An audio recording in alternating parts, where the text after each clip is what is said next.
آج کا موضوع اپنی نوعیت کے اعتبار سے ایک منفرد موضوع ہے۔ اس میں اس بات کو واضح کیا جائے گا کہ جب بندہ سچا ہوتا ہے اور اس کی سچائی کو رب ذوالجلال جل جلالہ جب واضح کرتا ہے تو پھر پوری کائنات ایک طرف ہو جائے اس کو شکست نہیں دے سکتی، اور جب خالق کائنات جل جلالہ کا فضل کسی کا حامی و ناصر ہوتا ہے تو پھر کوئی چیز اس کے رستے کی رکاوٹ نہیں بن سکتی۔ اور جب بندہ سچا ہوتا ہے اور رب ذوالجلال جل جلالہ اس کی تائید جب کرتا ہے تو پھر اس کا اثر صدیوں بعد بھی باقی رہتا ہے۔ قرآن پاک میں حضرت مریم علیہ السلام کا واقعہ بڑی تفصیل سے آتا ہے۔ حضرت عیسیٰ علیہ السلام کی جب ولادت ہوئی اور حضرت مریم علیہ السلام جس وقت اپنے بیٹے کو لے کر باہر نکلی تو لوگوں نے اعتراضات کی بچھاڑ کر دی۔ لوگوں نے کہا، اے مریم، تمہارا باپ برا نہیں تھا، تمہارا بھائی بھی برا نہیں تھا، ابھی تمہاری شادی نہیں ہوئی تو تم نے یہ بچہ کہاں سے لیا ہے؟ یہ بچہ کیسے آیا؟ جس وقت لوگوں نے حضرت عیسیٰ علیہ السلام کی والدہ حضرت مریم علیہ السلام پہ اعتراض کیا تو حضرت مریم علیہ السلام نے کہا، لوگوں میرے اوپر اعتراض نہ کرو، میرے اس بیٹے سے پوچھ لو، میرے اس بیٹے سے بات کرو۔ جس وقت حضرت عیسیٰ علیہ السلام پنگوڑے میں ہیں، ابھی 2-4 دن کی عمر ہے، اور حضرت مریم علیہ السلام نے اپنے بیٹے کی طرف اشارہ کیا ہے تو لوگوں نے ہنسنا شروع کر دیا۔ جتنے زمانے کے آوارہ گرد لوگ تھے جنہوں نے اعتراض کیا تھا وہ حضرت مریم علیہ السلام پہ ہنسے ہیں، اب وہ کہہ کر لگا رہے ہیں تو حضرت عیسیٰ علیہ السلام پنگوڑے میں بولے ہیں، کہا، لوگوں میری والدہ پہ اعتراض نہ کرو، رب ذوالجلال نے مجھے نبی بنایا ہے اور اللہ نے مجھے کتاب دے کر بھیجا ہے، میں تمہاری اصلاح کے لیے آیا ہوں۔ جس وقت حضرت عیسیٰ علیہ السلام پنگوڑے میں بولے ہیں تو لوگوں کی زبانیں پھر بند ہوئی ہیں۔ اب رب ذوالجلال نے جس وقت حضرت مریم علیہ السلام کی سچائی کی طاقت کو ظاہر کیا ہے تو 2-4 دن کا بچہ بھی پنگوڑے میں بول پڑا ہے۔ اس طرح جب رب ذوالجلال جل جلالہ کسی کی سچائی کی صداقت ظاہر کرتا ہے تو اس کا اثر صدیوں بعد بھی باقی رہتا ہے۔ ایسے ہی امام احمد بن حنبل نے اپنی کتاب الزہد کے اندر بڑی تفصیل سے لکھا ہے کہ بنی اسرائیل کا ایک عبادت گزار تھا جس کی عبادت کا بڑا چرچا تھا، وہ دن رات رب کی بندگی کرتا تھا، اللہ اللہ کرتا تھا اور برے لوگوں کی برائی کے خلاف جہاد بھی کرتا تھا۔ وہاں کے لوگ جو آوارہ گرد تھے، جو کمینی صفت رکھتے تھے، جو دن رات شراب کباب میں رہتے تھے، وہ اس اللہ کے ولی کی اس نیکی کی دعوت سے تنگ آ جاتے ہیں اور انہوں نے ایک میٹنگ بلائی ہے اور انہوں نے سوچا کہ اس اللہ کے ولی کا پروگرام کیسے جام کیا جا سکے تاکہ یہ ہمارے سامنے نیکی کی دعوت نہ دے سکے، یہ ہمارے سامنے بول نہ سکے، اس کو جھکانا ہے۔ اب وہاں کے آوارہ گرد لوگ جس وقت انہوں نے میٹنگ کی ہے تو انہوں نے میٹنگ کے اندر یہ فیصلہ کیا کہ ایک عورت کا انتخاب کیا جائے جو رات کے وقت اس کے کمرے میں جائے اور رات اس کے کمرے میں گزارے، جب صبح فجر کا وقت ہوگا ہم اس کے کمرے میں جائیں گے اور دیکھیں گے کہ اس کا تعلق اس کے ساتھ کیا ہے اور رات اس نے کیوں یہاں گزاری ہے، ہم اس کو ذلیل کریں گے اور اس کا پروگرام ادھر جام ہو جائے گا، پھر یہ ہمارے سامنے آنکھوں میں آنکھیں ڈال کے بات نہیں کرے گا اور یہ باز آ جائے گا اور ہمیں آزادی مل جائے گی۔ اب وقت مقررہ پہ رات عورت اس کے کمرے میں پہنچتی ہے، رات گزارتی ہے۔ اب رات کے وقت وہ دروازے پہ دستخط دیتی ہے، جنگل میں کمرہ ہے، وہ دن رات وہاں اللہ اللہ کرتا ہے، اللہ کی بندگی میں مصروف رہتا تھا۔ اب رات کا وقت ہوا، بارش بھی ہو رہی ہے، سردی بھی ہے، تو وہ عورت باہر دروازے پہ دستخط دیتی ہے۔ اب یہ بندہ خدا نماز پڑھ رہا ہے، نفل پڑھ رہا ہے، رب کے آگے جھکا ہوا ہے۔ جس وقت کانوں میں آواز آئی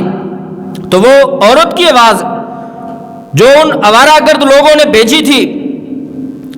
اب وہ عورت کہتی ہے، اے بندہ خدا دروازہ کھولو، میرے اوپر چھت نہیں، میرا یہاں کوئی سہارا نہیں، بارش بھی ہو رہی ہے، سردی بھی ہے، اگر تو نے دروازہ نہ کھولا تو میں تیرے دروازے پہ مر جاؤں گی اور تجھ سے پوچھا جائے گا۔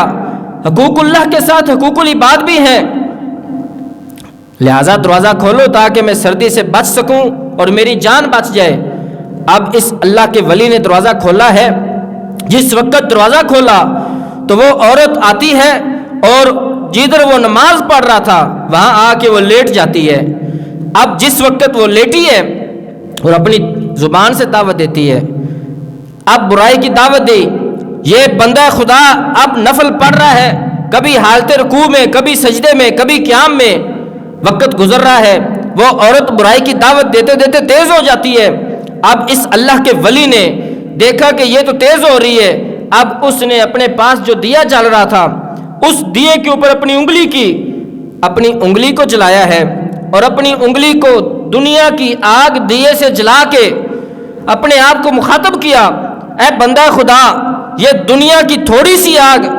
اگر تو برداشت کر سکتا ہے تو پھر اس کی دعوت کو قبول کرنا۔ اب دنیا کی آگ برداشت نہ ہو سکی، دوبارہ نفل شروع کیے، جب دوبارہ نفل شروع کیے تو دوبارہ عورت نے دعوت دی، اب دوسری انگلی کو جلایا، تیسری کو جلایا۔ اب اس طرح اس مرد مجاہد نے اپنے دونوں ہاتھوں کی دونوں 10 انگلیاں جلائیں اور اس کی دعوت کو قبول نہ کیا۔ جس وقت اس عورت نے دیکھا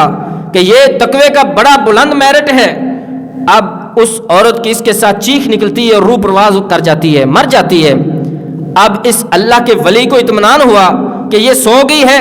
اب وہ دوبارہ اطمینان سے اپنی عبادت شروع کرتا ہے۔ اس طرح رات گزرتی ہے اور صبح کے وقت جب وہ لوگ آتے ہیں اور انہوں نے بڑے تند و تیز لہجے میں دروازہ کھولا، سامنے ایک مردہ عورت دیکھی ہے، اب انہوں نے مارنا پیٹنا شروع کیا، حتیٰ کہ عبادت خانے کو بھی توڑ دیا۔ اب گھسیٹ کے باہر لے کے آئے، حاکم وقت کے پاس پہنچے، اب دنیا اکٹھی ہو گئی ہے کہ یہ لوگ اس کو کیوں مار رہے ہیں، یہ بڑا صوفی تھا، یہ بڑا تہجد گزار تھا، بڑا پرہیزگار تھا، یہ دن رات اللہ کی بندگی کرتا تھا، اب اس کا جرم کیا ہے، اس کو کیوں لوگ مار رہے ہیں، اس پہ کیوں لوگ چڑھائی کر رہے ہیں۔ اب جس وقت یہ ہوا تو حاکم وقت نے پوچھا، تم کتنے بگڑے ہوئے ہو، تمہیں شرم آنی چاہیے، تم کیوں مار رہے ہو، اس کا جرم کیا ہے، اس کی کیا غلطی ہے۔ اب ان آوارہ گرد لوگوں نے کہا کہ یہ لوگوں کی عزتیں لوٹتا ہے عبادت کی آڑ میں، اس کا یہ جرم ہے اور اس نے یہ قتل بھی کیا ہے، یہ مردہ عورت اس کے کمرے میں سے ملی ہے، اس کا رشتہ اس کے ساتھ کیا ہے۔ اب جس وقت انہوں نے دعویٰ کیا اور دعوے میں دلیل وہ مردہ عورت پیش کی تو حاکم وقت نے کہا، اے بندہ خدا، اگر تم پاک صاف ہو تو کوئی دلیل دو، کوئی تمہارے پاس گواہ ہے تو وہ پیش کرو۔ اب اس کا کوئی گواہ نہیں تھا۔ حاکم وقت نے کہا کہ پھر بھی کوئی گواہ دینا چاہتے ہو تو پیش کرو۔ اب گواہ نہ ہونے کی وجہ سے حاکم وقت نے کہا کہ اس کا سر تن سے جدا کر دیا جائے۔ اب وہ عرض کرتا ہے کہ مجھے 2 رکعت نفل پڑھنے دو، اس کے بعد مجھے قتل کیا جائے تو کوئی مواخذہ نہیں، میں مرنے کے لیے تیار ہوں۔ حاکم وقت نے کہا ٹھیک ہے، 2 نفل پڑھ لو۔ اب لوگ جو زمانے کے آوارہ گرد تھے وہ بڑے بڑھ چڑھ کے آگے آئے، انہوں نے کہا کہ اب بھی معاذ اللہ یہ کوئی فراڈ کرنا چاہتا ہے نفلوں کی آڑ میں۔ اب حاکم وقت نے کہا نہیں، پڑھنے دو، اب 2 نفل پڑھنے ہیں۔ جس وقت اچھی طرح وضو کیا، وضو کے بعد 2 نفل پڑھ کے ہاتھ اٹھا کے دعا کی، اے اللہ تو جانتا ہے کہ میں نے یہ گناہ کیا نہیں مگر میرے سر آ گیا ہے، اے اللہ میری سچائی کو ظاہر کر دے، اپنی قدرت کاملہ کا اظہار فرما، اس کے بعد اگر مجھے قتل کیا جائے تو کوئی ڈر نہیں۔ اب رب ذوالجلال نے اس مردہ عورت کو زندہ کر دیا، وہ بھرے مجمع میں زندہ ہوئی اور اس نے کہا، اے لوگو آوارہ گرد، جتنے تم شرابی کبابی بدماش قسم کے لوگ ہو، تمہیں شرم آنی چاہیے، تم نے مجھے برے کاموں پہ لگایا، اب معاذ اللہ اس اللہ کے ولی کو بھی ذلیل کر رہے ہو۔ تم اس پہ اعتراض کرنے سے پہلے اس کے دونوں ہاتھوں کی 10 انگلیاں تو دیکھو، اس نے دونوں کے ہاتھوں کی 10 انگلیاں جلائی ہیں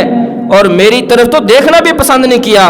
اب جس وقت اس مردہ عورت نے زندہ ہو کر اس اللہ کے ولی کے دونوں ہاتھوں کی 10 انگلیاں بتائی ہیں اور اس کے کردار کی سچائی کی صداقت ظاہر کیا ہے تو رب ذوالجلال جل جلالہ نے اس بڑے مجمع میں اس اللہ کے ولی کی سچائی کی صداقت کو ظاہر کر دیا ہے۔ اب